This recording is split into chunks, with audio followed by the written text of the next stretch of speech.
여러분에게 제가 굿니우스, 복음을 전해드릴까요?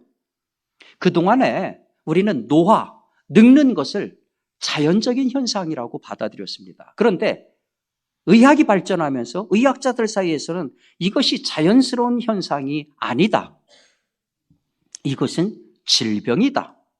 이렇게 생각하기 시작했습니다. 다시 말해서 질병의 원인을 찾아내서 그것을 고치게 되면 노화를 방지할 수 있다.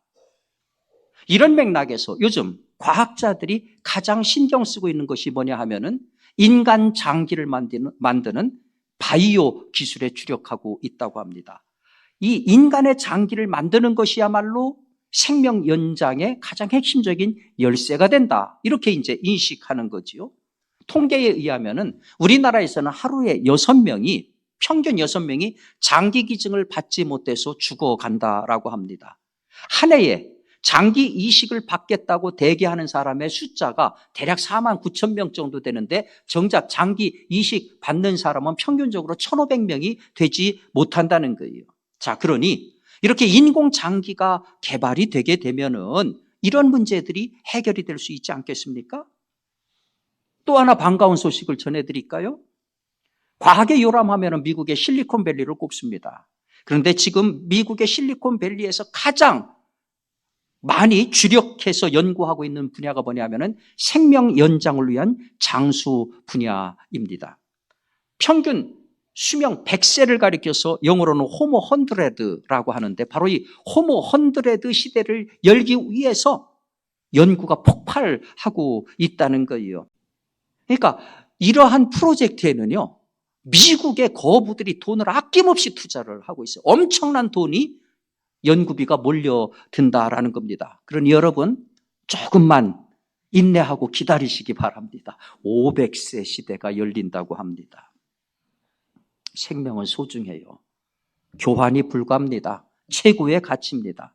그 생명을 건강하게 오래오래 살고 싶은 것 모든 사람이 바라는 바입니다. 이게 우리 상식인데, 그런데 여러분 정말로 생명이 모든 거하고 바꿀 수 없는 최고의 가치인가요? 생명을 오래오래 장수를 누리는 것이 최고의 복인가요? 얼마 전에 방송에 드리스 판 아흐트라고 하는 네덜란드 전 총리 부부가 소개된 적이 있습니다. 이름도 어렵고 생소한 이 인물이 왜 우리나라 방송에 나왔을까요? 이 부부가 안락사를 신청했기 때문입니다. 부부 안락사. 이분이 93살 부부가 동갑내기고 70년을 해로한 분인데 저 남편이 총리로서 2019년에 팔레스타인 추모 행사에서 연설을 하다가 뇌졸중으로 쓰러졌습니다. 그 이후에 고통스러운 투병 생활을 계속했는데 전혀 나아지지가 않은 겁니다. 그래서 부부가 부부 안락사를 결정한 겁니다. 희귀한 소식이기 때문에 우리나라에까지 전파가 된 거죠. 그런데 저들이 속한 네덜란드라고 하는 나라는 이미 2002년에 법으로 안락사를 세계 최초로 법제화했습니다. 그래서 예를 들어서 2022년 같은 경우에 1년에 안락사를 신청해서 죽은 사람의 숫자가 8,720명에 달합니다. 그 해 죽은 사람의 5.1%에 해당되는 수치라고 합니다. 우리나라 같은 경우는 지금 연명의료 중단만 허용이 되고 있고 안락사는 금지되어 있는 상태지요. 그런데 놀랍게도 안락사를 드려야 입법화해야 된다라고 하는 여론이 높습니다. 설문조사해 보니까 76.3%가 안락사에 찬성을 했고 국회의원 가운데는 100명 가운데에 87명이 찬성하는 걸로 나왔어요. 국회에서 입법을 하니까 이 정도 찬성률이라고 하면은 우리도 금명간에 안락사가 입법화될 가능성이 많은 거지요. 여러분, 생명이 소중해요. 최고의 가치예요. 그런데 그 소중한 생명을 스스로 국가에서 법으로 정해서 단축시킨다? 물론 거기에 합리적인 이유가 있죠. 병을 도대체 고칠 수가 없다. 병자가 너무너무 괴롭다. 그리고 이거는 도무지 희망이 없다. 개인도 원하고 가족들도 원한다. 뭐 그런 여러 가지 합리적인 이유가 있기 때문에 이런 제도들을 받아들이는 거죠. 물론 거기에 반대하는 입장도 많아요. 특별히 우리 신앙 가진 사람들 입장에서 많이 반대합니다. 왜 그러냐면 이런 식으로 되면 생명, 경시, 풍조가 만연될 수 있다. 그리고 제도라고 하는 것이 항상 악용되기 마련이다. 특별히 사회 경제적으로 이 약자들은 이 존엄사라고 하는 이름으로 죽음을 강요당할 수도 있다. 뭐 이런저런 이유로 많이 반대도 합니다. 뜨거운 이슈가 앞으로도 될 겁니다. 근데 중요한 것은 이런 거지요. 존엄사라고 하는 거, 안락사라고 하는 거, 그런 것들이 그동안 그 어떤 거하고도 양보할 수 없고 타협할 수 없다라고 느꼈던 생명의 존엄이라고 하는 것을 훼손시키기 시작한다는 거지요.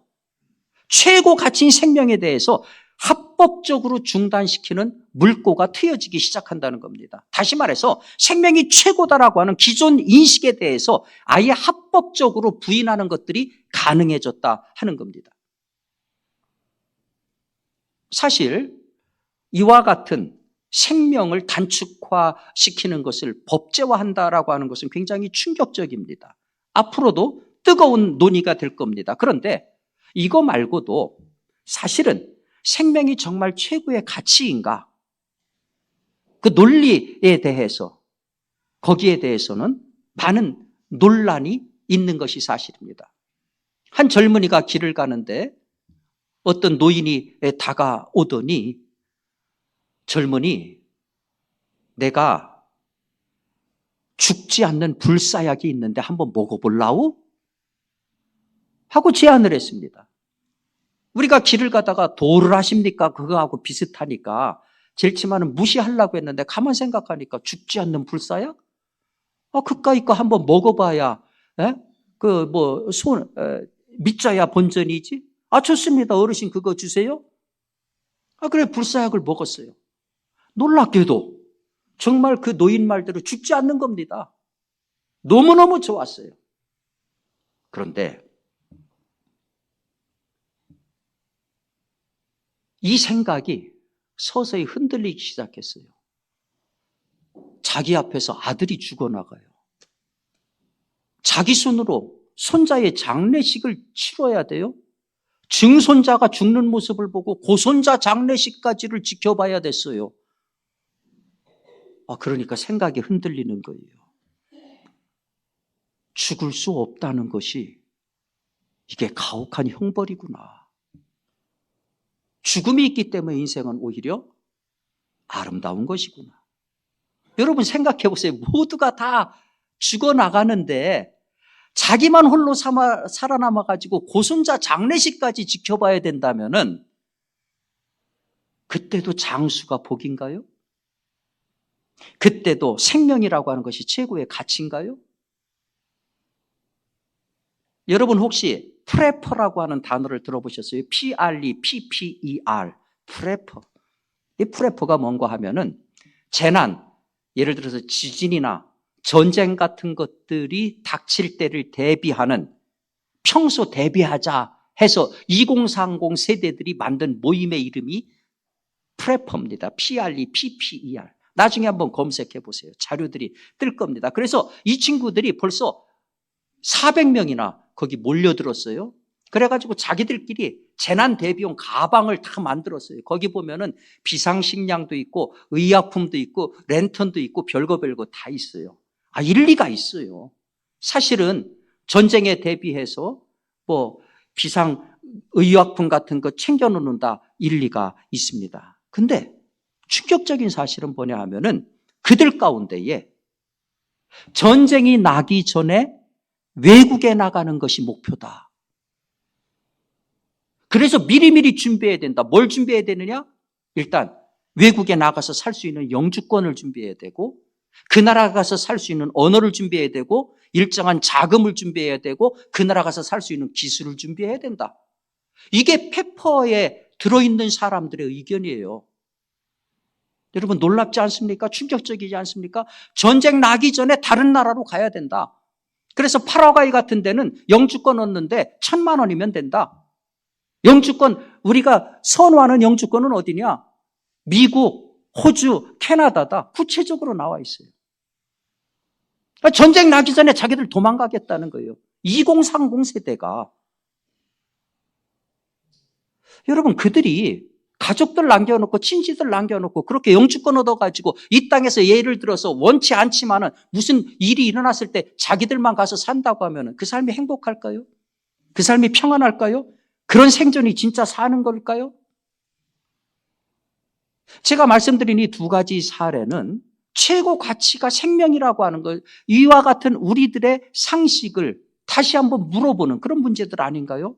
불로초를 먹고서 오래 살았는데 다른 사람들 다 죽고서 고손자 장례식을 자기가 지켜보고 있다. 아니면 다른 사람들 다 어려운 겪고 있는데 나 홀로 해 나가가지고서 거기서 생존하고 있다. 거기서 잠도 잘 거고 밥도 먹고, 그리고 다 배설도 하고 하겠죠. 그런데 그것이 살아있는 건가요? 그것이 살아있는 것이 전부일까요? 고손자의 장례를 보면서 차라리 내가 죽는 것이 행복했어. 그런 생각하지 않겠습니까? 이 땅에서 들려오는 수많은 비극의 소리를 외국에서 들으면서 차라리 내가 같이 죽었어야지. 그런 생각들 안 하겠어요? 그러니까 여기서 분명해지는 건 그거지요. 생명이라고 하는 거, 산다라고 하는 것이 단지 장수의 문제가 아니다. 단지 그저 신체적으로 보존되는 것의 문제가 아니다. 노화를 방지하는 것, 그런 문제가 아니다. 그거 이상의 그 무엇이다. 이런 맥락에서 오늘 예수님이 보여주는 이 행적은 참 우리에게 중요한 얘기를 해요. 산다는 것이 뭔지, 진정한 삶이 뭔지, 거기에 대해서 아주 중요한 얘기를 해줍니다. 여러분들 오늘 본문은 예수님의 생애에 보면 마지막에 해당하는 겁니다. 이제 예루살렘으로 가기 직전의 얘기입니다. 지금 예수님이 어디 계신가 하면은 그 전 기사를 보면 가이사랴 빌립보에서 이제 너희는 나를 누구라 하냐 했을 때 그 유명한 베드로의 고백이 나오지 않습니까? 그 다음에 이제 헬몬산에 올라간 이야기, 그 다음 나오는 얘기입니다. 그러니까 전체적으로 보면 가이사랴 빌립보에 있는 거예요. 가이사랴 빌립보에서 예수님이 가려고 하는 예루살렘까지가 직선거리가 220km입니다. 그런데 가장 빨리 갈 수 있는 게 뭐냐면은 거기 있는 사마리아, 가운데 낀 사마리아를 직통해서 가면은 가장 빨리 갈 수가 있습니다. 그래서 제자들을 보내가지고서 사마리아 땅 건널 그 체류할 준비를 시켰어요. 그런데 정작 제자들이 와서 하는 얘기가 사마리아 사람들이 우리를 거절합니다.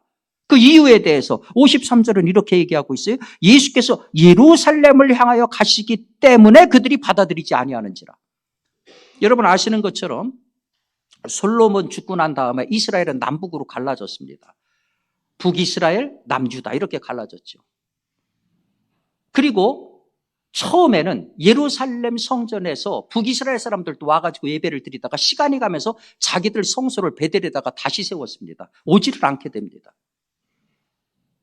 특별히 이스라엘, 북이스라엘의 5대 왕이라는 사람이 오므리라고 하는 사람인데 이 사람이 이스라엘의 수도를 어디다 정할까 하다가 그쪽에 세메르라고 하는 사람이 가진 땅, 지금 화면에 나오는 저 땅을 돈을 주고 샀습니다. 저게 한 고도 400m 이상 되는 이 산지에 있는데 저기에다가 저 땅을 사고서 거기다가 왕궁을 지었습니다. 그리고 그 세메르라고 하는 사람의 이름을 따서 사마리아라고 이름을 붙였습니다. 저 지역이 북이스라엘의 수도로서 150년을 이제 가게 됩니다. 그런데 잘 아시는 것처럼 BC 722년에 북이스라엘이 아시리아에서 멸망을 당하지 않습니까? 아시리아는 포로에서 잡아온 포로들을, 전쟁에서 잡아온 포로들을 사마리아 지역에다가 쫙 풀었습니다. 당연히 혼혈이 됐죠. 죄수들을 쫙 풀었습니다. 당연히 혼혈이 됐죠. 거기다가 그 사람들이 가지고 들어온 이방 종교들이 판을 쳤습니다. 그러니까 사마리아 땅이 혼혈의 땅이 돼버리고 이방 민족들이 가져온 그와 같은 다양한 종교들이 판치는 그와 같은 땅이 돼버리고 말았습니다. 남유다 입장에서는 이것을 인정할 수가 없는 거예요. 우리는 혈통의 순수성, 아브라함의 혈통의 순수성을 지녔다라고 그렇게 자랑했는데 저들은 이미 혼혈됐습니다. 너희들은 아브라함의 자손이 아니다. 우리들은 유일신 하나님만 섬기는데 너희들은 다른 이방신을 섬긴다. 너희들은 하나님의 자녀가 아니다. 너희들은 약속의 자녀가 아니다. 너희들은 이제 지옥에서 지옥불을 더 잘 태우기 위한 그와 같은 나무들에 불과하다. 이 정도로 폄하를 하고 멸시를 했습니다. 자, 그러면은 반대로 역지사지로 사마리아 사람들 입장은 어땠을까요? 그래? 우리를 그렇게 멸시해? 그러면 우리도 당신들에 대해서 좋은 감정을 가질 수 없이 너희들 이 땅으로 다니지 마라. 자기들은 예배도 다른 데서 드렸습니다. 자, 그런데 예수님이 이 땅을 관통하다고 하니까 사마리안들이 봤을 적에 우리 땅을 관통해서 지금 너희들의 가장 커다란 절기인 유월절을 지키기 위해서 예루살렘으로 간다고? 그런 일은 우리가 허락을 못하지. 거절을 했던 겁니다. 그러니까 제자 가운데 성질 급했던 야고보와 요한이 주님 하늘의 불을 내려가지고 저를 살버립시다. 예수님께서 거절하고 다른 마을로 가셨다. 이게 이야기의 대략적인 내용입니다. 간단해요. 그런데 여러분, 이 얘기 가운데 사실은 굉장히 중요한 얘기가 담겨져 있습니다. 51절에 보니까 예수님께서 승천하실 기약이 차감해 예루살렘을 향하여 올라가시기로 굳게 결심하시고 이런 구절이 있습니다. 주님이 예루살렘으로 가려고 하는 이유가 뭐냐? 승천할 기약이 차서. 우리는 상식적으로 승천이라고 하는 것이 예수님께서 부활하시고 나서 40일 동안 지상에 머무르시다가 하늘로 올라간 사건, 그걸 승천이라고 얘기를 합니다. 그런데 승천이라고 하는 헬라어가 아나렘피스입니다. 그런데 아나렘피스는 두 가지 뜻이 있어요. 들여 올리우다 그리고 달리다. 명사로는 죽음이라는 뜻도 있어요. 그러니까 아나렘피스가 우리말로는 여기에서 그냥 승천하실 기약이 차서라고 얘기를 했지만 그게 말 그대로 하늘로 올라가는 승천일 수도 있고 예수님의 죽음일 수도 있어요. 뭐가 됐든지 간에 핵심은 분명하지 않습니까?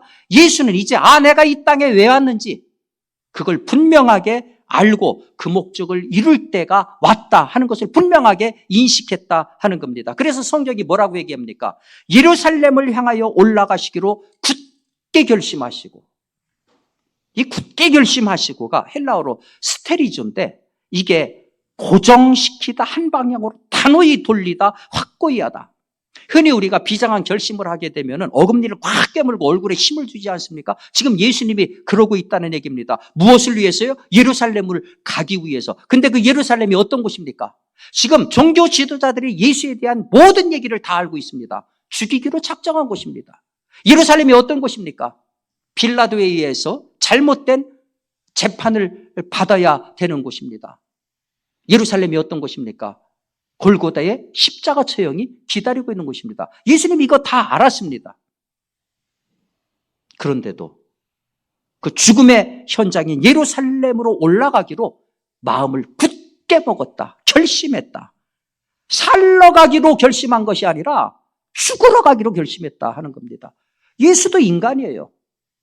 배고픔도 알았고 슬프면 눈물도 흘렸고 분노하면 화도 냈던 분입니다. 십자가가 얼마나 무서운지 왜 몰랐겠습니까? 아버지요, 할 수만 있으면 이 잔을 내게서 지나가게 하옵소서. 겟세마네 동산에서 그렇게 기도하시지 않았습니까?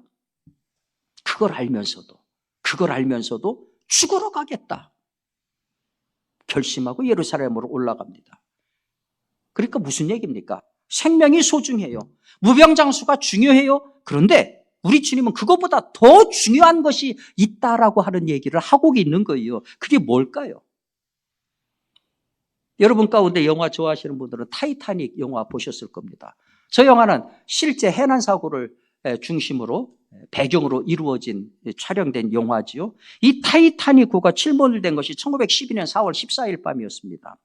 2223명을 태운 세계 최대의 여객선인 타이타닉호가 만들어서 천여 출항하던 그 날 밤에 대서양에서 빙산과 충돌해가지고서 이제 침몰을 한 건데 이때에 1517명이 죽었습니다.